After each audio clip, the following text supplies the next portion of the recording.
Welcome back to my channel happy students. आज के इस वीडियो में हम बाल्कन प्रदेशों में राष्ट्रवादी तनाव क्यों उत्पन्न हुआ, इसके क्या प्रमुख कारण थे जिस कारण से तनाव उत्पन्न हुआ, बाल्कन क्षेत्र में कौन कौन से क्षेत्र आते हैं, इसके बारे में हम इस वीडियो में पूरी विस्तार से चर्चा करने वाले हैं। तो वीडियो को एंड तक जरूर देखिए, ये आपके लिए काफ़ी हेल्पफुल होने वाली है। तो चलिए स्टार्ट करते हैं।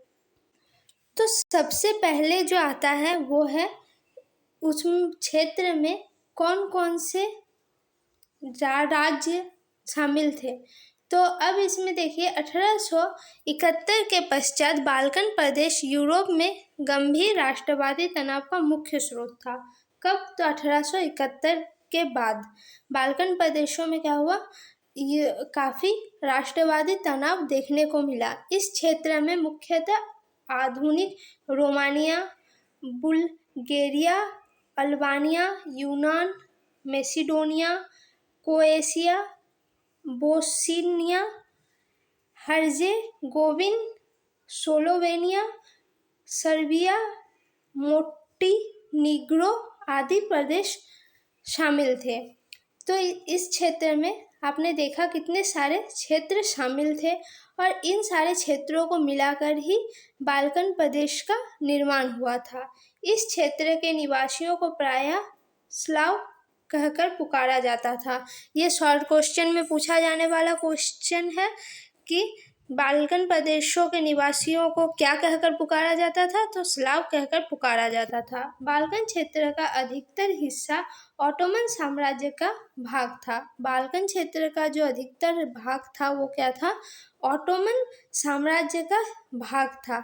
इस क्षेत्र में अग्रलिखित कारणों से तनाव पनपा। अब हम इसमें तनाव के क्या कारण थे उसके बारे में देखेंगे। तो तनाव का जो प्रथम कारण माना जाता है वो है बाल्कन क्षेत्र का बड़ा भाग लंबे समय तक ऑटोमन साम्राज्य का हिस्सा था। बाल्कन जो क्षेत्र था उसका एक बहुत बड़ा हिस्सा क्या था, लंबे समय तक ऑटोमन साम्राज्य के अधीन रहा था, उसका हिस्सा था।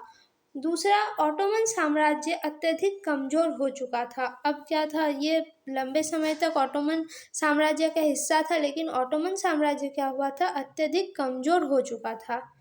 तीसरा कारण, साम्राज्य के अधीन राष्ट्रों में राष्ट्रवाद की भावना दिन प्रतिदिन बढ़ती जा रही थी। साम्राज्य के अधीन जितने भी राष्ट्र थे उसके अंदर राष्ट्रवाद की जो भावना थी वो दिन प्रतिदिन बढ़ रही थी, इसलिए वे स्वतंत्रता की कामना करने लगे थे। चौथा जो पॉइंट है वो है, उन्होंने अपने इतिहास द्वारा यह सिद्ध करने का प्रयास किया कि वे सभी स्वतंत्र हैं। उन्होंने अपने इतिहास द्वारा ये सिद्ध करने का प्रयास करने लगे कि वे सभी स्वतंत्र हैं और पहले वे स्वतंत्र थे, परंतु बाद में विदेशी शक्ति ने उन्हें अपने अधीन कर लिया, अतः उन्हें स्वतंत्रता मिलनी चाहिए। इतिहास में ये बताया गया कि वो पहले स्वतंत्र ही थे, लेकिन बाद में क्या हुआ, विदेशी शक्ति ने उन पर आक्रमण करके उनको अधीन बना लिया। लेकिन अब उनको क्या होना चाहिए, स्वतंत्र होना चाहिए, स्वतंत्रता उनको मिलनी चाहिए। इसके बाद जो नेक्स्ट पॉइंट है वो है, सभी बाल्कन राज्य एक दूसरे से भारी ईर्ष्या करते थे और प्रत्येक राज्य अपने लिए अधिक से अधिक प्रदेश हथियाना चाहता था। फलस्वरूप उनके बीच गहरा तनाव व्याप्त था। जितने भी बाल्कन राज्य थे ऊपर आपने देखे, वे सभी एक दूसरे से क्या करते थे, काफ़ी ईर्ष्या करते थे और प्रत्येक जो राज्य था वो अपने लिए अधिक से अधिक प्रदेश क्षेत्र हथियाना चाहता था। फलस्वरूप उनके बीच एक गहरा तनाव उत्पन्न होने लगा। नेक्स्ट जो कारण है वो है, बाल्कन क्षेत्र में यूरोपीय शक्तियों की प्रतिस्पर्धा के कारण यह तनाव और अधिक गहरा हो गया। बाल्कन क्षेत्रों में क्या हुआ, यूरोपीय शक्तियों की जो प्रतिस्पर्धा थी उसके कारण यह तनाव और अधिक बढ़ गया। रूस, जर्मन, इंग्लैंड, ऑस्ट्रिया, हंगरी आदि सभी देशों ने ऑटोमन साम्राज्य की कमजोरी का लाभ उठाकर वहां अपना प्रभाव जमाने का प्रयास किया।